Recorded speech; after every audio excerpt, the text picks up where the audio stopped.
সিলেট শহীদ শামসুদ্দিন আহমদ মেডিকেলের করিডোর। উদ্বিগ্ন সময় পার করছেন রোগীর স্বজন ও অভিভাবকরা। একদিন পরেই ঈদ, অথচ কারো মনে নেই আনন্দের রেশ।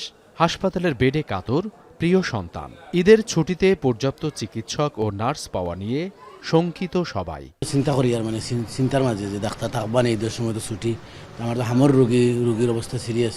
তো ওখানেও দাবি যে ডাক্তার সময় থাকতা, নার্সরা আমরা সেবাটা পাইতাম। ঈদের আনন্দ হইতো না, কারণ আমার বাচ্চা অসুস্থ। বাচ্চা সুস্থ করতে আনছি, এখন তো সামনে ঈদ, এই ডাক্তার থাকবো কিনা পুরা শিওর জানি না। তান বাচ্চা লইয়া তাই থাকবা, তান বাচ্চার অবস্থা ক্ষণে বেশি, ক্ষণে কম, ক্ষণে অবস্থা বেশি, একবারে খারাপ। মঙ্গলবার সকাল ৮টা পর্যন্ত ২৪ ঘণ্টায় সিলেটে আজও হামে আক্রান্ত হয়ে এক শিশুর মৃত্যু হয়েছে। এ নিয়ে বিভাগে হামের উপসর্গ নিয়ে মারা গেছে ৫৬ শিশু। নতুন ভর্তি হয়েছে ৫৮ জন। চিকিৎসকরা বলছেন, আক্রান্ত রোগীদের সেবার জন্য ঈদে পর্যাপ্ত ওষুধ ও চিকিৎসা সরঞ্জাম সহ নার্স ও চিকিৎসক প্রাপ্তির বিষয়টি নিশ্চিত করা হয়েছে।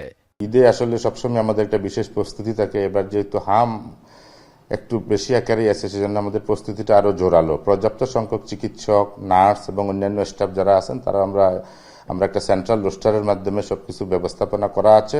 আমরা আশা করছি কোনো সমস্যা হবে না। তারপরেও যদি সেরকম কোনো সংকট তৈরি হয়, আমাদের রিজার্ভ ফোর্সও আছে।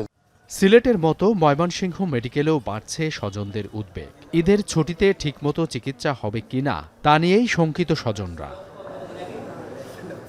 গত শনিবার নেত্রকোনার পূর্বধলার আলিপুর থেকে ৭ মাস বয়সী মেয়েকে নিয়ে ময়মনসিংহ মেডিকেলের হাম আইসোলেশন ওয়ার্ডে ভর্তি করেন ফরিদা ইয়াসমিন।